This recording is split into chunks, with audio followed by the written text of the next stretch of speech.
if they're planning on taking any legal action, they have to do it right away. Because if the vehicles aren't impounded by the police, by the time they contact an attorney and the attorney locates where the vehicles are, they're already back on the road. And so time is of the essence, especially with heavy trucks. So you need somebody that's familiar with trucks and understands what it's like to drive a truck, what it's like to examine brakes, because it's a total different beast as compared to a passenger car. Today we have Dwayne "Red" Owens as our guest. Red is a certified accident reconstructionist with over 45 years of experience reconstructing crashes involving tractor trailers, cars, and motorcycles. He owns Crash Response LLC, which is headquartered out of Champaign, Illinois. He has extensive training in the retrieval and analysis of data from engines and airbag control modules. Specifically, he has the ability, the equipment to download the electronic data recorders of semi-tractor trailers, and he has the expertise and knowledge on how to interpret that data. This is After the Crash.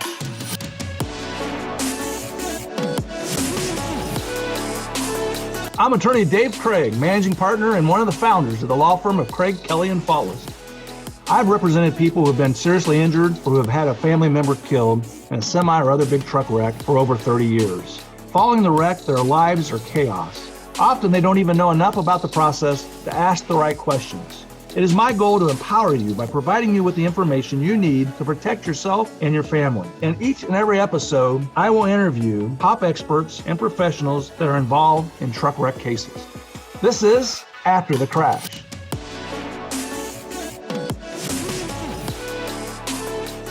This is Dave Craig with After the Crash. Today we're excited to have Dwayne "Red" Owens as a guest.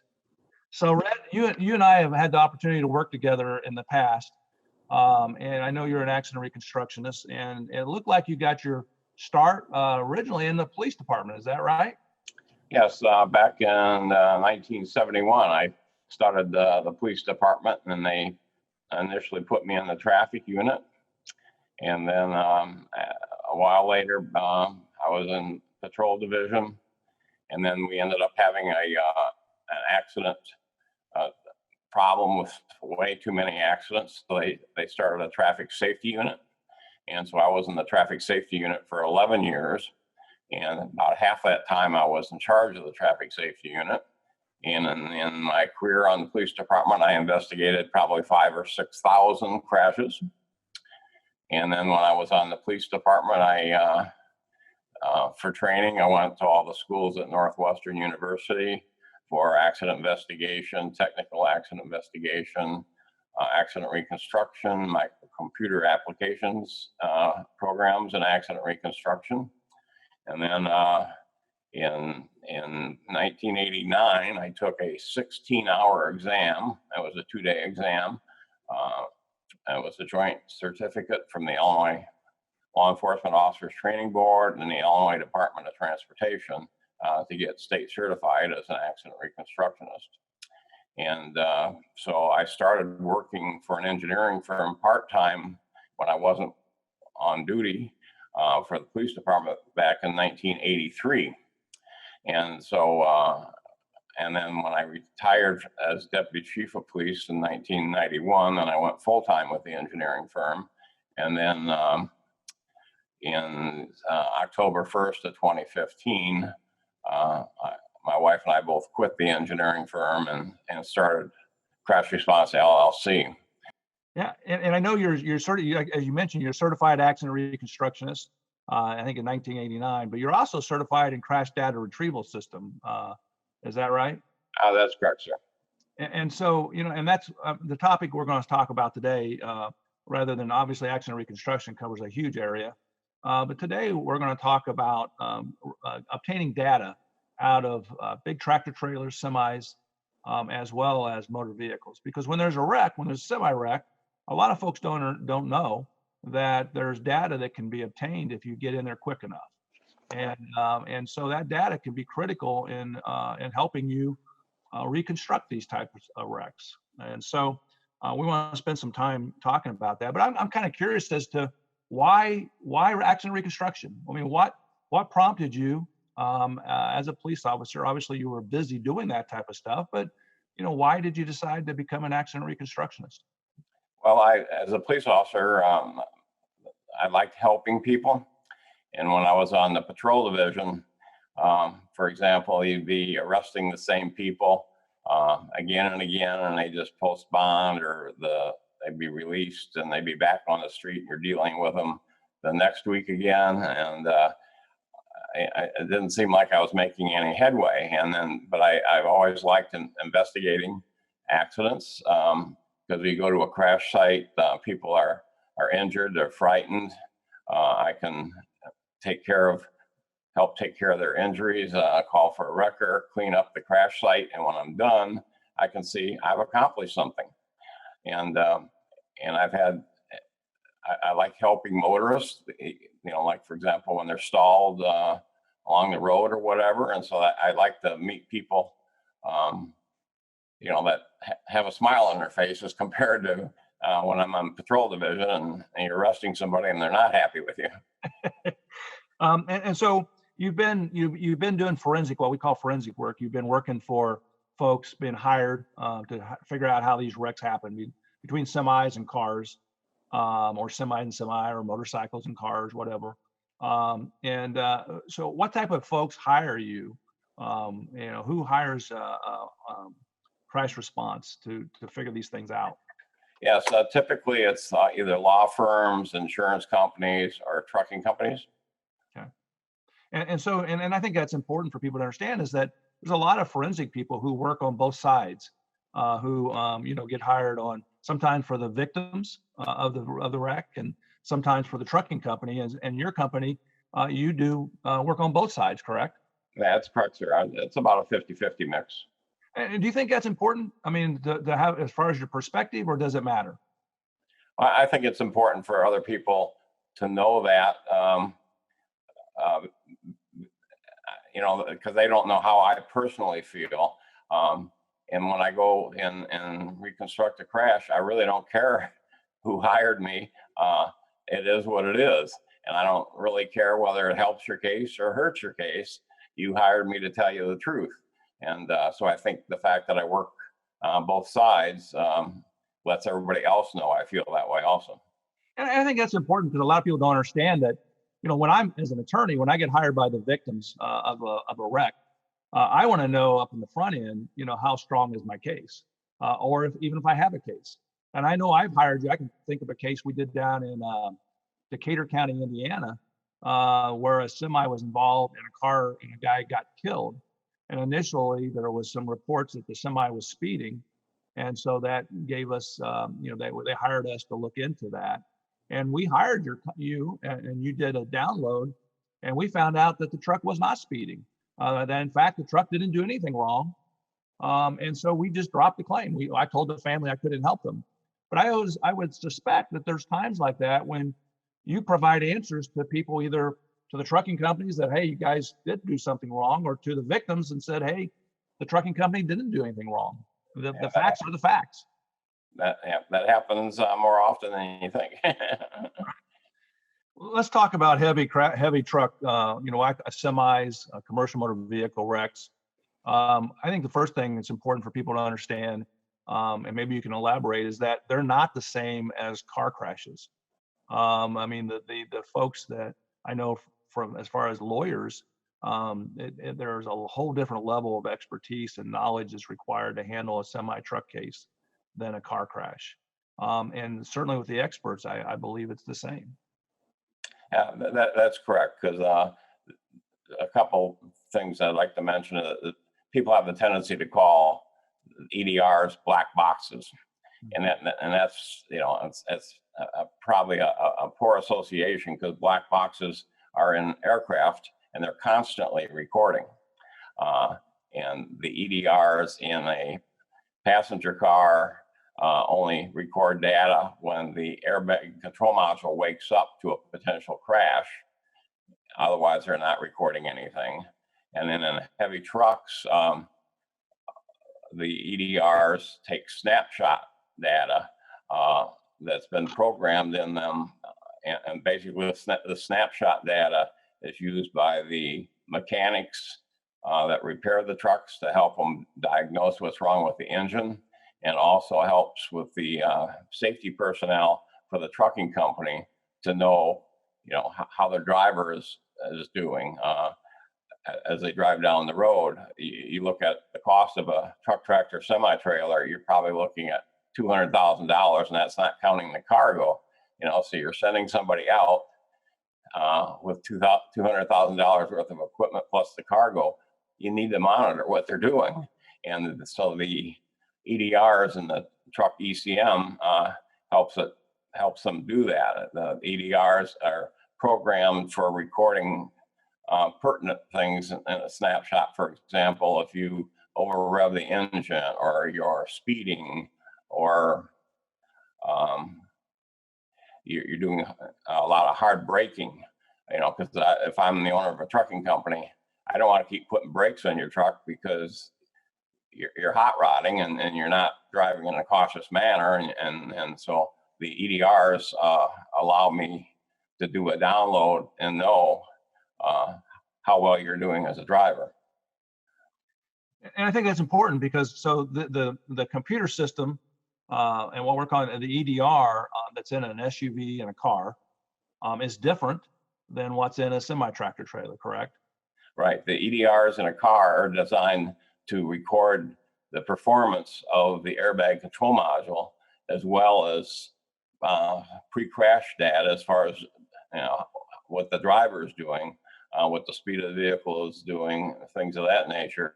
But the EDRs in the heavy truck industry, they only capture snapshot data. So for example, and that has not necessarily anything to do with a crash. I can have a hard brake application that's recorded, and it got recorded yesterday, and the crash happened today. And so as a lot of times, for example, the truck driver will apply heavy braking to avoid a collision. And of course, then that quick stop data is pertinent to the crash. But you have to look at the data that's recorded as far as, like, for example, a number of engine hours to be able to tie it into the crash. And then the time zero, it doesn't relate to the impact, it relates to the time the software saw the quick brake application begin. So unless you analyze the crash site, for example, tire marks and rest positions and things of that nature, you can't necessarily, what the speed of the truck was on the approach, but you don't know the speed of the truck at the time of impact unless you do an accident reconstruction. With respect to cars, so just so people understand it, the data that's in a car, when we're talking about the airbag module, does it typically trigger when an airbag goes off? Yes, the event data recorder will record when the airbag goes off, but it'll also record when it has a non-deployment. Non-deployment would be when the accelerometer is either in the airbag control module or in the airbag system. It's called satellite sensors. There are satellite sensors in the left front and right front of your car.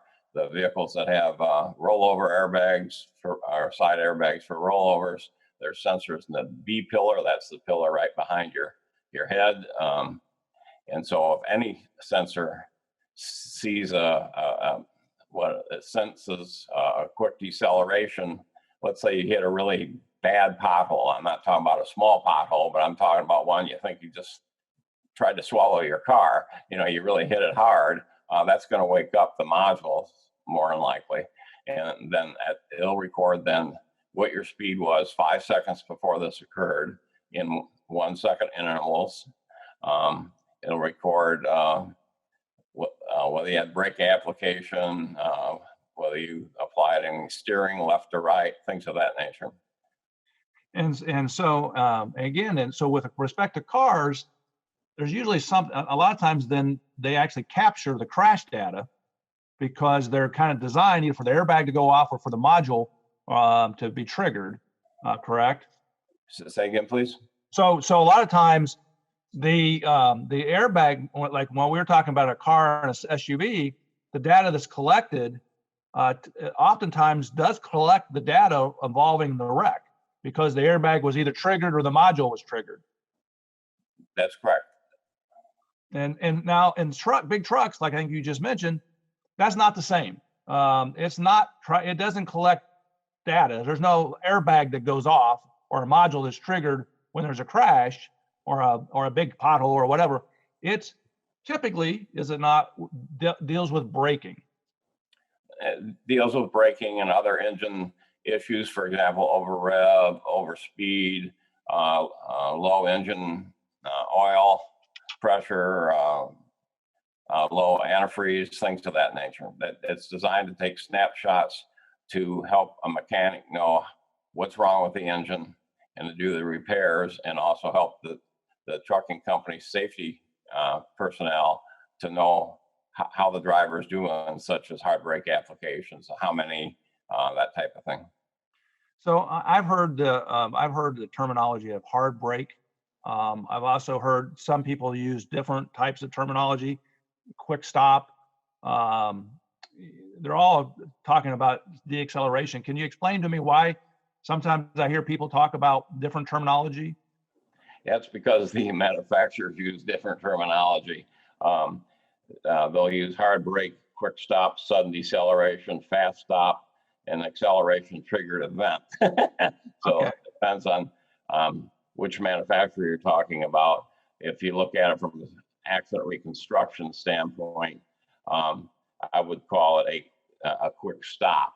In other words, the published data out there, and I've done testing to know that this is true, as you and I pull up to stop for a stop sign, our average deceleration rate is about 0.2 Gs. In other words, 0.2 of a G. Now that's average. Sometimes, when you first touch the brake, you're not slowing up as much, and as you brake a little bit harder, your rate is a little greater. But overall, the average is about 0.2 Gs. Well, published data for a quick stop, as far as accident reconstruction is concerned, is 0.4 Gs. The engine control modules on these trucks are typically set for either 7 miles per hour per second or 9 miles per hour per second as far as recording a quick stop or hard brake or whatever terminology you want to use. And that's just a little bit shy of 0.4 Gs. In other words, a little bit shy of you and I making a quick stop at a stop sign. Okay. And just before we get into the kind of the nitty gritty about how you go about downloading this information, I have a question would be, so let's say a semi tractor does not hit its brakes. The driver falls asleep, has his truck on cruise control, and just plows into the back end of the vehicles in front of him. Would there be data preserved in that situation where there wasn't actually application of the brakes, but you do have a deacceleration? Yeah, there's certain manufacturers, for example, Detroit Diesel, Mack and Volvo, Mercedes-Benz, all those engines will record a last stop. So if, now the truck driver wakes up, pulls over to the side and stops and shuts off the engine, it'll record last stop data. And so, yes, that you may still have data to look at. And I guess another question is, so if you have a wreck where there are semis involved, it hits its brakes, it hard brakes, it locks in information, but then that semi is driven after that event, and driven, say it's still drivable. It's not doesn't have to be towed. Would that record over the prior the hard brake that involved the wreck? Yes, a lot of the like, for example, Detroit Diesel will hold 2 hard brakes. Cummins will hold 3. International holds 2. They're all different. So if you have two hard brakes and you the last hard brake was the crash, and you do another hard brake or another 2 hard brakes after that, as you're driving away someplace, we've lost the data. Now, I know a lot of times the wrecks that I'm involved in involve fatalities or serious injuries. And so a lot of times the police will put a hold on the vehicles. And so luckily we don't have that situation. But I have had cases where the tractors are driven away and the trucking company's trying to put them back on the road as quick as possible.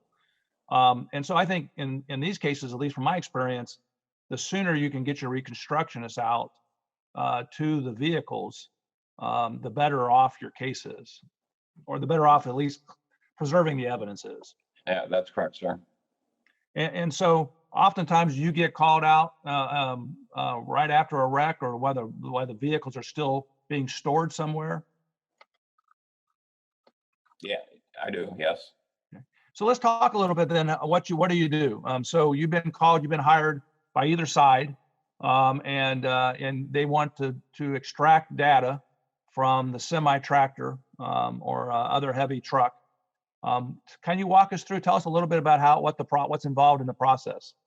Sure. The first thing that you need. Let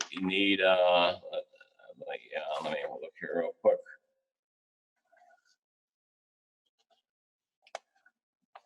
Trying to remember the date of it's 2015. It's called the Driver Privacy Act. Requires the owner's permission or a warrant in order to access the data.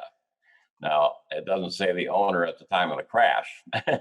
And so whether it's a passenger car or a heavy truck, the owner has to approve the download. If for example, your car is totaled, the insurance company now owns the car, they can authorize the download. And so the first thing you got to do is get that authorization. And then the second thing we need to do is determine what engine is in the truck. Because, for example, the Mack Volvo engines and trucks, they can only be downloaded by a Mack authorized affiliate. And so I or any other reconstructionist do not have access to that software. It's only if you're a Mack authorized affiliate, and I believe there's 4 in the United States, there might be 6 now, and then 1 in Canada. And so either they have to come and do the download, or you have to take out the modules and send it to them to perform the download. And that's a Mack and Volvo, right? That's correct. Okay. So let's assume it's not a Mack or a Volvo. What do you do next? Well, again, you look at what engine's in it. You determine what year the engine was manufactured, so that you know whether it contains data or not. For example, Caterpillar had quick stop information ever since 1996, but it wasn't until 2008 that quick stop was turned on to take a snapshot. And I'll give you another example.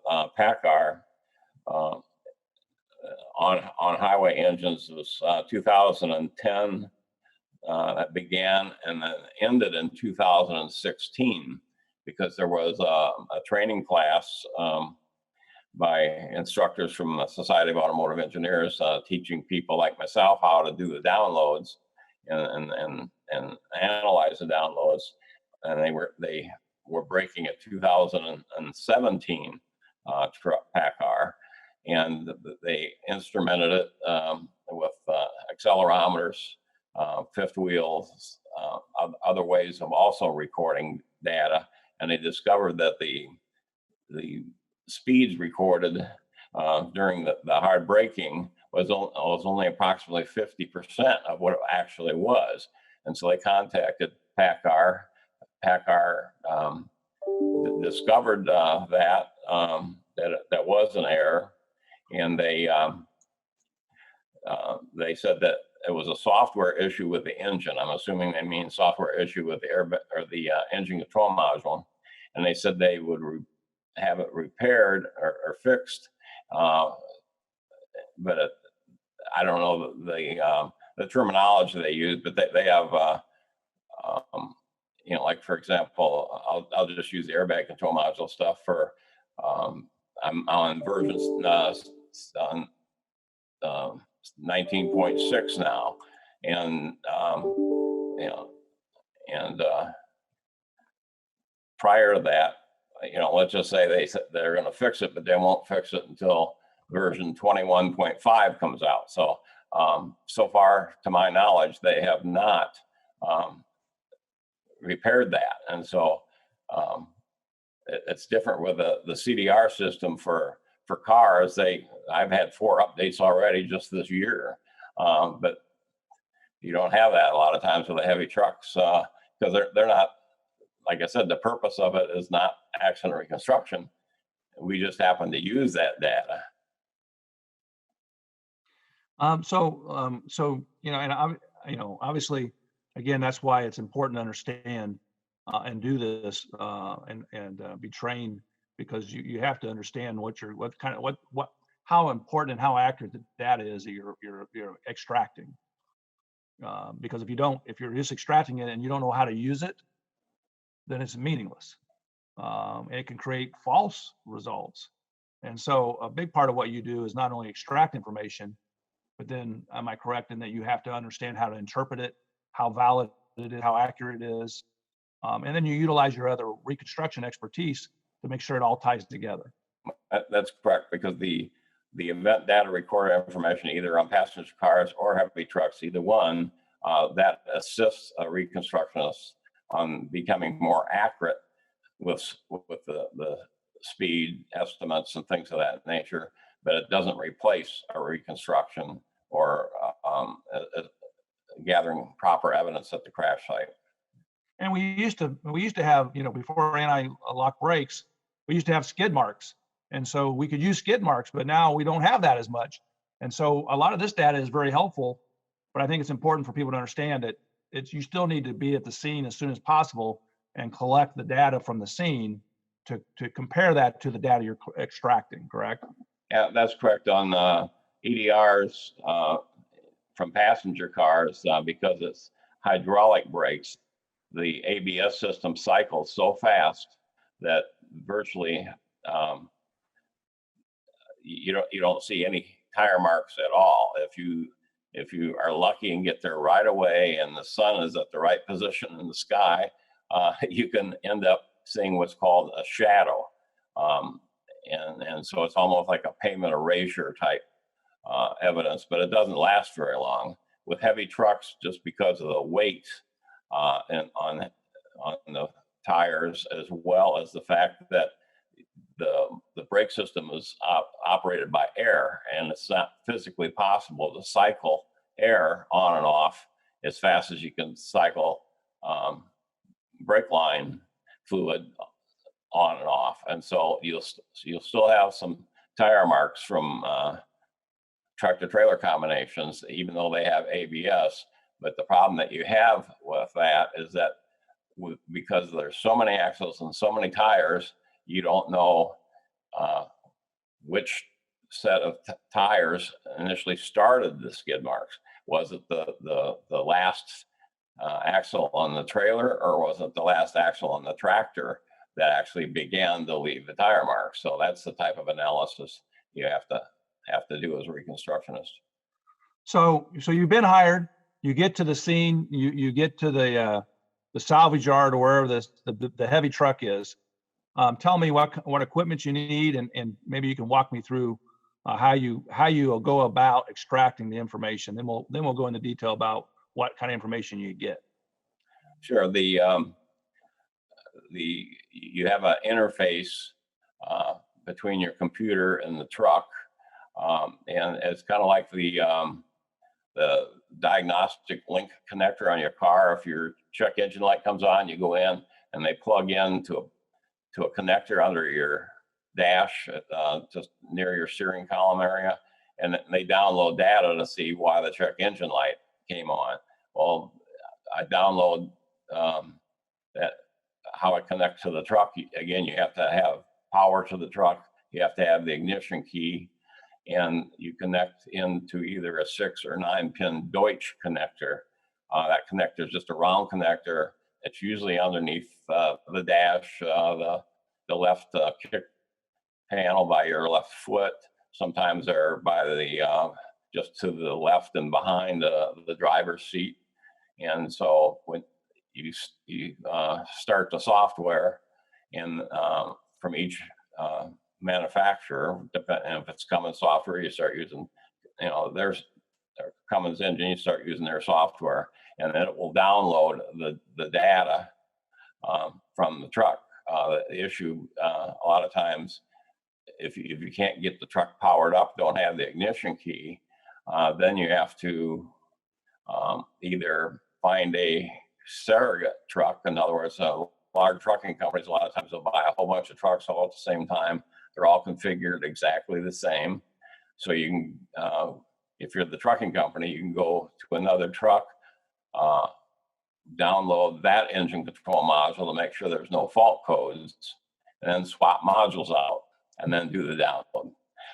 If you don't have that access, then there's a smart sensor simulator that you can purchase. I don't own one, but the simulator will simulate all the connections to the engine control module. Because again, it's looking at engine oil pressure, it's looking at fluid levels, and all those types of things. Well, if it doesn't see those sensors because you've removed it from the truck, now your download's will contain a bunch of fault codes that weren't there in the first place.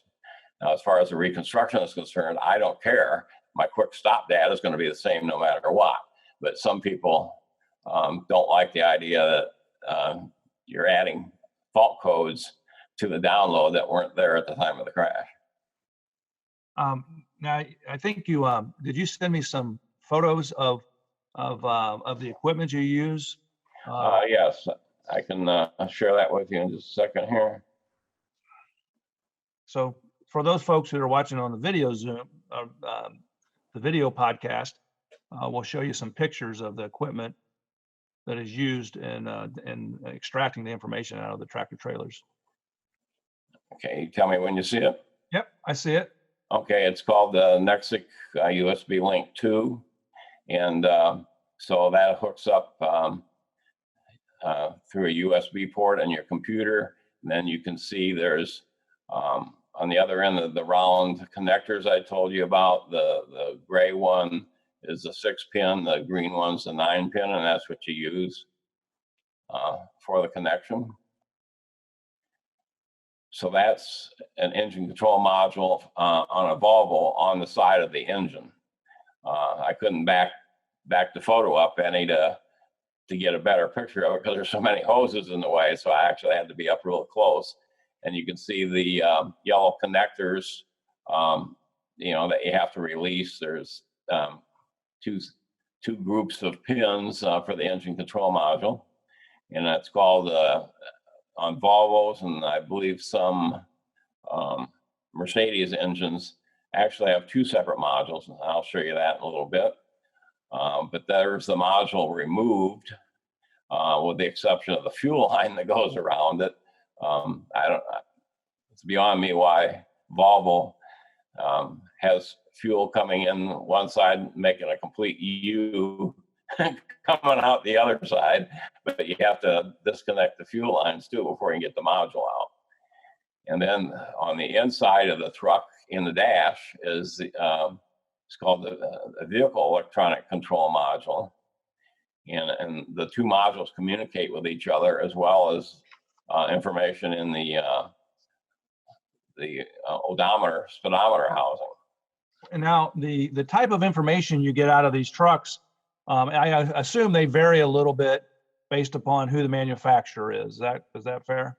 That's correct. And so let's talk a little bit about the information that you do get. And I know you sent me some examples, and I've certainly seen them in a lot of cases I've handled. But let's start off with a Caterpillar ECM quick stop example.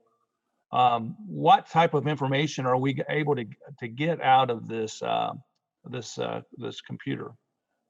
Well, the examples I've got in my, I narrowed it down to two different examples. I got Cummins and Detroit Diesel, so I can share my screen again if you don't mind. Sure.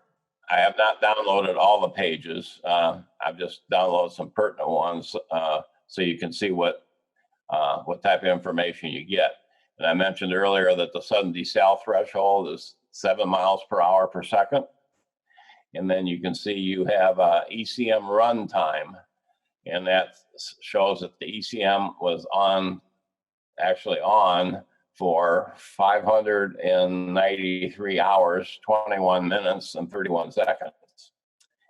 And so then they have, this is a sudden vehicle speed deceleration report. And so it says the ECM runtime at the occurrence was 167 hours and so many minutes and seconds. So you can see that if you're looking at the truck, after a crash, this sudden speed deceleration doesn't belong to your crash because it occurred at 167 engine hours, ECM hours, and you've got 593 on the engine. But I did this to show you as an example. And then it has an occurrence distance in miles. And even if the ECM hours and the total runtime match, the occurrence distance is miles that the ECM has recorded, not what the odometer has recorded. The odometer, there's two different pieces of information to go across the bus. One is kind of a lower resolution that's used for total trip miles, and then there's a higher resolution that records stuff 25 times for every one of the lower resolution, and that's what the ECM uses. And so everything's not perfect in the world as far as electronics. So instead of being every 25 times, let's say, because the information has to travel across the data bus and it may not be seen exactly in the same time sequence, the difference might be 24.9 times for every one time. So your ECM mileage will differ from the odometer mileage on a heavy truck, especially if it's the truck has a lot of miles, like say, for example, 100,000 miles. So you'll never see it match because of that. So I'll go down here, and here's a sudden deceleration example. From that, you can see that you get 59 seconds prior to the hard brake application. You get vehicle speed, engine RPM, load, throttle. Excuse me.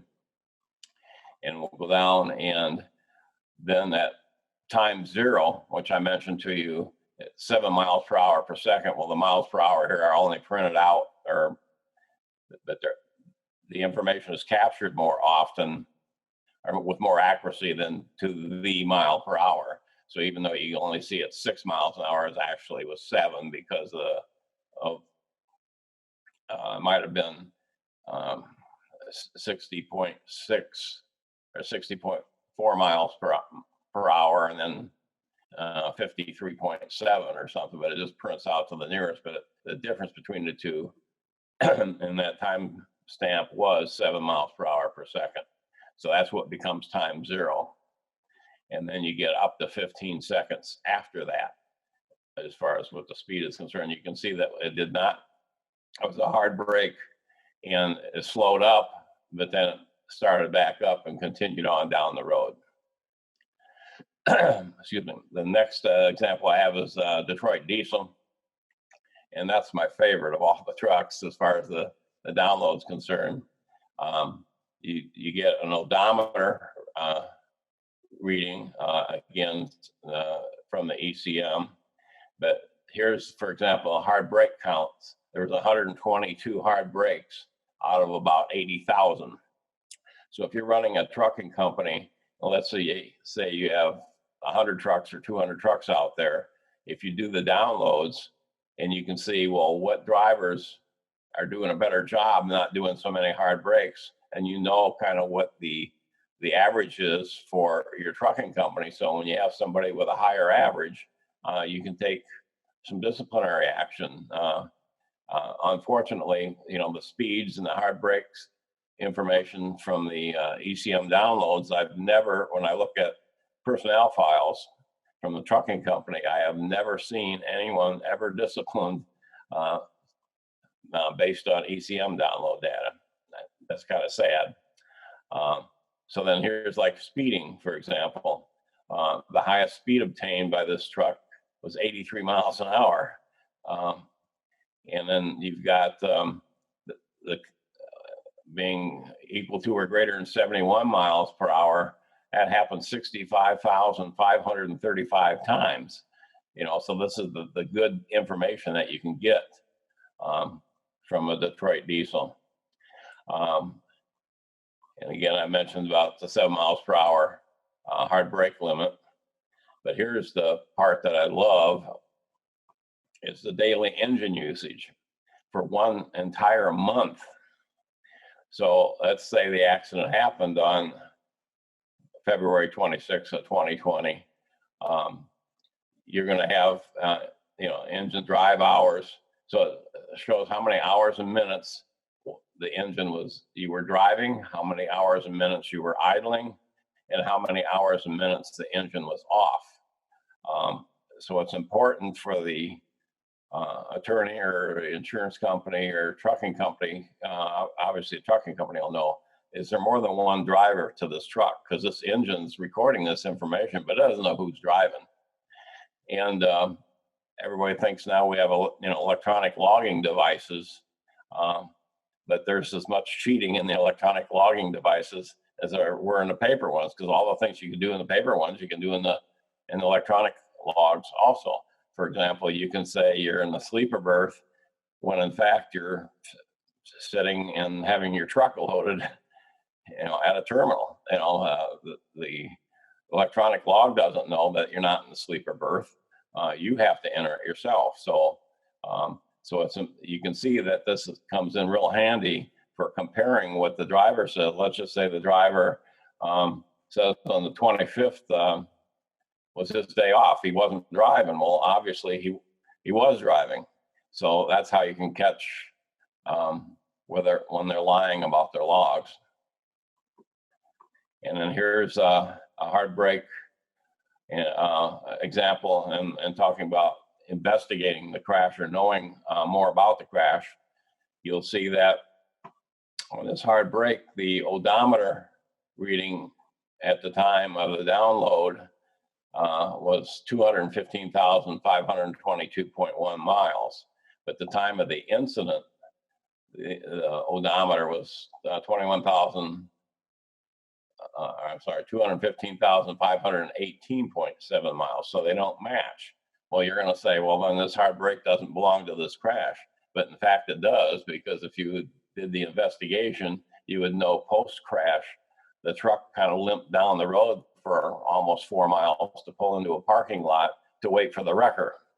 So you got to know that data, to do this comparison. But again, you get 59 seconds prior to the hard brake application, and you get all the speeds in engine RPM, brake, clutch, engine load, throttle, whether the cruise is on or not, or whether there's any diagnostic codes being reported.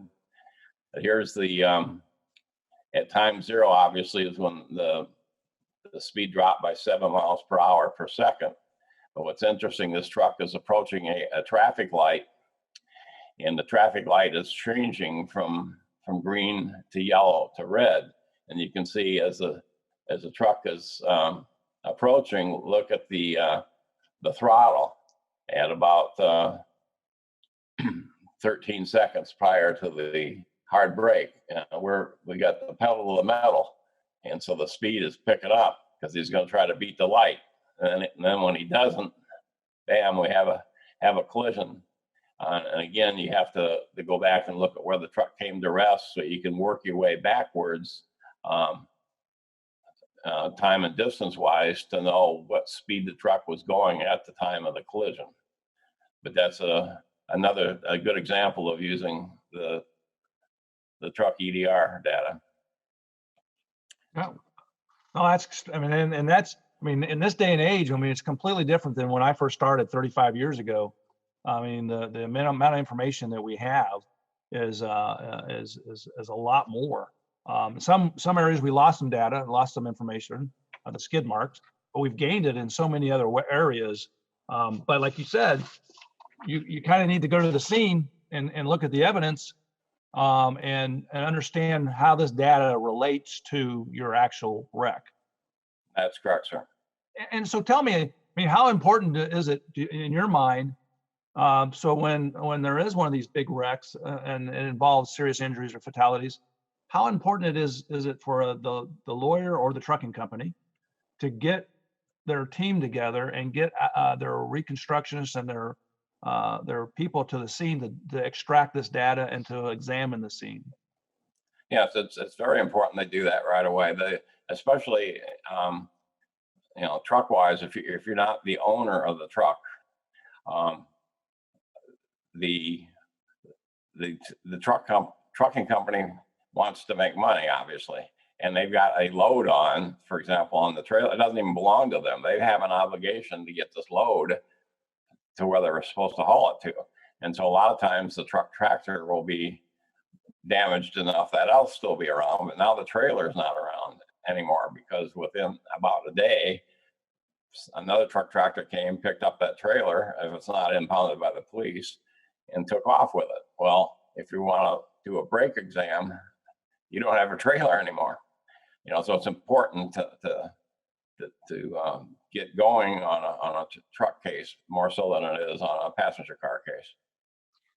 And would you agree that it's more important in a semi-truck case to be dealing with experts like yourself that are experienced in truck wrecks? Yes.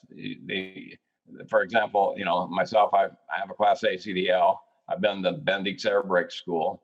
I've been to I'm a member of the Commercial Vehicle Safety Alliance. I've been to the roadside inspection classroom portion. So I had the same classroom training that the state troopers have when they perform the roadside inspections. And so you need somebody that's familiar with trucks, that understands what it's like to drive a truck, what it's like to examine brakes, because it's a total different beast as compared to a passenger car. Do you think that can people simply, if their family has been involved in one of these wrecks, can they simply rely upon the police that are investigating to collect all the data? No, that they can't necessarily rely on it. To give you an example, I'm familiar with Illinois. Illinois uses, I have the hardware, it's called the forensic link adapter. And it's like the adapter that I showed you where you connect to a truck, but this actually will do the download for you all automatically. It's a read only. Well, the whole state of Illinois, they have one computer and four computers and four forensic link adapters for the whole state. So as an example, I got called to from an attorney and he was representing the truck. And we wanted to get that download data, and the state were waiting. And then finally I contacted the trooper myself, and I said, you can use my equipment, my software. We just would like the data. And so that's how I found out they only have 4 computers and 4 of those forensic link adapters for the entire state of Illinois, and they had to wait for one to be free and get shipped to them. And so I met the state trooper at the tow yard, and I did the download and shared the data with the state police. And I think that's what people don't understand. Sometimes it depends on, I have lawyers licensed in Illinois, Missouri, Ohio, Kentucky, Indiana. We do truck wreck cases all over the country, mainly the Ohio Valley and Midwest. But police departments, the amount of resources they have vary from state to state. And not every state police, or especially when you deal with city and county police, have the equipment or the resources to fully investigate or the knowledge, how these things work. to investigate these wrecks. That's correct. And like I mentioned earlier, it's $4,000 a year just for the software. You got to keep licensing it. It's only good for a year, and it's more expensive than that for to get the equipment for the event data recorders from passenger cars, and the unlimited budgets. The police agencies just don't necessarily have the budget to be able to do that, or have the budget to send the officers off for the training. And we obviously, if a semi tractor is involved in a car with a car, and I represent the victims of the car, one of the things I do is make sure we secure the car. So like you said, insurance companies will pay out and total the car, but we will deduct the salvage value, and we will maintain and keep that vehicle. And I'll put the cars in storage often, just because if anybody wants to look at it, I want to make sure it's available and we haven't lost that evidence. But when you do the downloads of a car, it's a little bit different than when you do the download of the semi. Like you talked about earlier, the data you have is different. It's also more limited, is it not? Not necessarily more limited. You actually get a lot more data, and I've got some examples to show you on that. Just a second, I think it's important for people to see, like, what kind of data and what kind of information can you get out of the car, the airbag module. Sure. Let me share my screen again, please. This is it's called the Bosch CDR system. The module on the lower right is like the original CDR box, and the module above it is for flex, going directly to the modules for FlexRay instead of CAN bus. And the FlexRay communication system is on BMWs and VWs.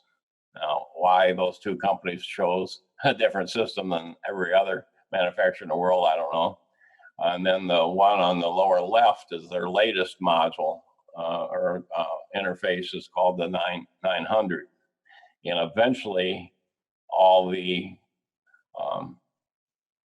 modules, either direct to the module or the diagnostic link connector, will use the 900. But we're in an interim, so all the older vehicles, you still need the original interface. The newer vehicles, you need the newer interface. And so the cost of a deluxe pro kit, so you can buy just the ones that hook up only to the diagnostic link connector under the dash. If you can get the car powered up and power up the module, just that kit alone is over $7,000 with a 1-year license. My kit, I've got all the direct to module cables to go right to the module in case I can't do a diagnostic link download. Right now, I believe I have 82 direct to module cables. They cost $220 a piece. And so you're looking at, if you want to buy what I have new, that's $17,300 investment. And then police departments just don't have that kind of budget. So I'll show you some modules. This is a GM module, and you can see there's two connectors coming to it. When you're looking for the airbag control module, it's easy to find them once you dig through all the center console area and stuff, because they've always got yellow connectors. So the older modules used to be just have one large yellow connector. The newer modules are bigger because there's more sensors on your vehicle. And so a lot of times they've gone to a 2 connector scenario. So what I do is I remove the connector that I'm told to remove by the Bosch software. And you can see now I've got my black direct to cable hooked up to the module. And then I'll show you. You can see where the module is down where the center console used to be. And you can see my interface hooked up to it and my computer hooked up to the interface running the Bosch CDR software. So to be able to do the download, this, like I said, the simplest thing is to make sure you have the key or key fob to the car so you can power up the module, and then just plug in just like the technician does when they look for fault codes and stuff when you take your car in for service. But if you can't get it powered up, for example, sometimes even if I use a jump kit and like a jump start kit and power up where the battery used to be, because of all the damage, it still doesn't power up the module. And so I've been lucky; it's worked every time for me. I made up a kit that I can back power the module by plugging into the 10 amp, where the 10 amp fuse is in the fuse box. And that's usually on the inside of the car, so it doesn't get the same damage that all the electronics do in the front of the vehicle, like on a head-on crash. So I can power up the module and still use the DLC connector to do the download. But when that doesn't work, or it's not easily accessible because of damage, then you have to get to the module itself. In the earlier days, the modules a lot of times were under the driver's seat or under the passenger seat. But as far as accuracy is concerned, they were basically about plus or minus 4% in the earlier years. And that's because the module was not in the center of mass of the vehicle. Now, all your newer cars, the modules are, as you can see in my example, it truly is very near the center of mass. So the results are much more accurate. And I've got some examples of downloads if you like. Yeah, if you could show us what kind of data do we get from a car? Sure. I've removed some VIN numbers and information, so so it can't be identified. I don't have any current downloads because all my current download cases are active. But here's an example of a 2009 Toyota. It was slowing in traffic and then got rear-ended by the semi. So as you saw in the photograph I had on my computer, I entered the VIN number of the vehicle, enter my name, enter my case number, and then the software records what date I imaged it. And the software also makes the download file. It's called a CDRX file. And so that's automatically generated. It's important after I do the download, I can print the whole download as a PDF file. But it's important for you or anyone else to make sure that you also have the CDRX file. And the reason for that, you can't read it unless you own the software. But if the software, I'll show you in a little bit later on, it's interpreting the data that's stored. Bosch does that interpretation. And so if they made a mistake in the programming, so instead of left steer being a negative steer angle, it should have been a positive steer angle, and they discover that, then it's corrected in the software. And then all I got to do is rerun the same download, and it will give me then the correct answer. So it's important to have both of those files. And the newer downloads in the CDR file information will actually have the name of my company, that I'm the owner of the software, and that'll be printed there also. And so it tells you what type of device did the recording. Here's the airbag control module. On the newer vehicles, it might be the rollover module, that type of thing. And so then it talks about the types of events recovered. Here we got one front rear and then one side. I'm only going to show you the front rear. The vehicle is really damaged, so the module was removed, and we did a bench download. And so in comments, I added that fact that it was a bench download and wasn't hooked up to the car. And so you'll see under the recording status, all pages that shows complete. Normally you'll see it being complete nowadays, but years ago, on the older modules, the the length of time that it recorded might only been 150 milliseconds instead of 200 milliseconds. And so it doesn't necessarily record the entire crash. It only recorded the first 150 milliseconds. So under that case, if it sees the crash was not over, as far as the change of velocity, then it won't show complete. And here, this shows the freeze signal is on. So in other words, that information is frozen. It can't be overwritten. Again, this Bosch software, it's a read only. So I'm not going to override it, but that means that any subsequent crash is not going to overwrite this data. But now the newer modules will record multiple events, and they're not normally locked like this one is.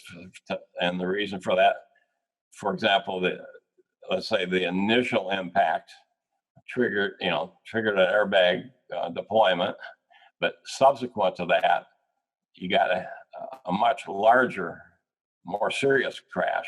Well, if it locks the data and it only has the capability of recording one event, you lost the big event because of that. So then nowadays they let the big event overwrite the smaller event, so that you have the most important data. And then this one, it just says trigger count 1. I'll show you an example in a little bit where there's more than one trigger count, so you know that there's been more than one event recorded. And then they talk about time to deployment command. That's when the module wakes up. It sees a deceleration. And so then it's recording. And the reason for the event data recorders initially, and probably it's true today too, the reason they are part of the airbag control module, because that monitors how well the modules are performing. The engineers that design these modules need to know that. Can we improve on things? And so that's another reason for for recording this data. So you can see here the 64 milliseconds from the time that the module woke up until it told the airbag to deploy. That's a really short period of time.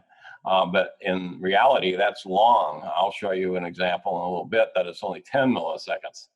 Because obviously the airbag's got to deploy almost immediately, otherwise it's not going to do you any good. And so it'll show that the seat belt is buckled on the driver's side, and it shows the passenger side was unbuckled, but it's not occupied. The newer modules not only will say whether the passenger, it'll actually weigh the passenger. There's, I can't remember which manufacturer it is now, but there's actually 6 categories. Either there's nobody in the passenger seat or a small child, and go up on all the weight steps until you get to my weight, and that's number 6. And then it also shows the seat position of the driver, and this driver had the driver's seat was in the rearward position. They'll either be rearward or forward. And so if it's rearward, the seat's back away, so your driver is a taller person, as compared to if it's forward, then it might be a shorter person or a female, that type of thing. And here's the longitudinal, maximum longitudinal delta V. Delta V is the change of velocity due to the crash. And basically anything around the 30-mile-an-hour delta V is a very serious crash. And so if you notice, the delta V is positive. And so the vehicle, since it got rear-ended by the semi, it's being pushed forward. So it's now going 37.2 miles an hour faster than it was before it got rear-ended. And then besides the graph, you get a table with all the time in milliseconds and what the delta V was. And here's where you get the pre-crash data up to 5 seconds before. And so that you can see that the vehicle at about 4 seconds prior to the logarithm enable, I'll just call it the crash, I was going 36 miles an hour. The brakes were on, and it's slowing up down to the trigger event. It got slow. It slowed down from within about a 4-second time period from 36 miles an hour down to 11. And the brakes were on the entire time. The newer modules not only will record whether, because this is just a brake light switch, so all I got to do is just touch lightly on the brake, and it'll show that I'm braking, but it doesn't tell me how hard I'm braking. Well, some of the newer modules now will actually record the brake line pressure, so you know how hard the brake's being pressed. The accelerator rate it's in volts, and 0.78 is volts is the default. In other words, the accelerator is not being depressed, but it has to see voltage there because it's drive by wire. If it doesn't see voltage, it's not going to let you probably start your car or drive your car. So that there's a small amount of voltage always present. So 0.78 is the accelerator not being pressed. And you can see it initially at about -4 seconds, we're at 1200 RPM, and then we keep slowing up and slowing up, so we're down to idle speed 400 RPM at the time of the crash. And then at the end of each of the printouts is the hexadecimal data. When you're dealing with memory, there's a memory location and there's a value in that memory location. And the interpretation is what Bosch does with his hexadecimal data to give me all that information that we just looked at. So now the next one I was going to show you is a 2012 Toyota, and it was slowing in traffic and was rear-ended. The driver accelerated and then rear-ended the vehicle in front. So it's a double event. Again, you got the VIN number, imaging date, and here you see there's 2 events, front and rear. And I imaged directly to the module. And I put that comment in as I did the download. And again, the reporting's complete, the image is frozen, and it's a front airbag deployment and a front pretensioner deployment. A pretensioner is your seat belt and your shoulder strap. When you, if you've ever noticed when you slow up maybe a little quicker than you want to, and your body wants to lean forward, but your shoulder strap won't let you lean forward because it locks in position. Well, the airbag safety system will actually physically lock it. You can't, it's not a, I can release the ratchet a little bit and then pull forward again. It's truly locked, and it also sets off pyrotechnics in where you buckle, and they'll take that buckle and shorten up that distance. So it pretensions your seatbelt to help protect you. In other words, it's making it fit you tighter than how you are wearing it prior to the crash. And then the event data recorder, trigger count. Here's 2 and 3, and the most recent is number 3.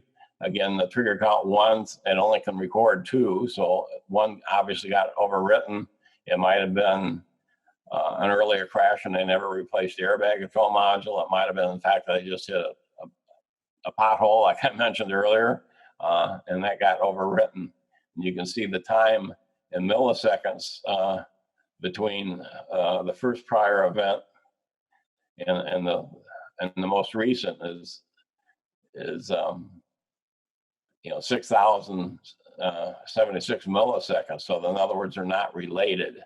If this time frame is real close, then when a collision happens, your module can wake up for a forward collision. It can also wake up for a side collision because the side modules wake up. But when you have a big time frame between the two, you know that the events aren't related. So I'm only going to show you trigger count number 3. And you can see here now the time for the deployment command is only 16 milliseconds. That's 0.016 seconds. So again, that's a lot quicker than the 64 milliseconds you saw on the other example. And again, time for the pretensioner, again, was 16 milliseconds. And here we got the longitudinal maximum delta V, and this is, remember, the second impact, and we got the vehicle slowing up by 27.3 miles an hour due to the crash. And there's the the table involving the same information. And on the most recent event, it shows that the driver's buckled, the seat's in the forward position, there's nobody in the passenger seat. And we can see that we went from 5 seconds prior to the latest crash, we were going 39.8, and at the time of the crash, we were going 58.4 miles an hour. You see the brake switch is off, but you can see the accelerator. Remember I said 0.78 was no acceleration? Well, now you can see the voltage go way up, and the engine RPM goes up, showing that the person accelerated. Now, this case settled, so there wasn't any deposition testimony, so I don't know whether the person initially got rear-ended. So did the person hear tires squealing, looks out his rearview mirror and punches the accelerator to try to lessen the impact and hit the car in front of them? Or after impact with the car in the rear, did they accidentally hit the accelerator instead of the brake pedal? I don't know, because the case settled and I wasn't privy to that. So here's the first prior event was trigger 2. And you can see that it was minor and there was no deployment command. And that was the rear end. And so the rear end delta V made the car go 14.5 miles an hour faster than it was prior to it getting rear-ended. And again, you get the overall table. And here's the first event, and you can see that initially the vehicle was going 52 miles an hour and had the brakes on, no acceleration, and was slowing up for traffic and got down to 26.1 miles per hour. And so if you do the math, you got 26.1 miles an hour and a delta V of 14.5 now gives you 40.6 miles an hour, and that's within less than 1 mile an hour of what the previous table showed. So you can see that this does work. And again, you have the hexadecimal data at the end. Thank you. I mean, I think there's obviously a lot of information that is obtained. Hopefully the information is helpful to the people who had no idea what kind of information can be obtained. I guess if you're talking to the victims of a semi-tractor trailer wreck, in the area of your expertise, or accident reconstruction and data downloading, what advice would you give to the folks that have been involved in one of these type of wrecks? Well, they need to contact an attorney. If they're planning on taking any legal action, they have to do it right away. Because if the vehicles aren't impounded by the police, by the time they contact an attorney and the attorney locates where the vehicles are, they're already back on the road. And so time is of the essence, especially with heavy trucks. This is David Craig, and you've been listening to After the Crash. If you'd like more information about me or my law firm, please go to our website, ckflaw.com. Or if you'd like to talk to me, you can call 1-800-ASK-DAVID. If you would like a guide on what to do after a truck wreck, then pick up my book, Semi-Truck Wreck, a guide for victims and their families. This is available on Amazon, or you can download it for free on our website, ckflaw.com.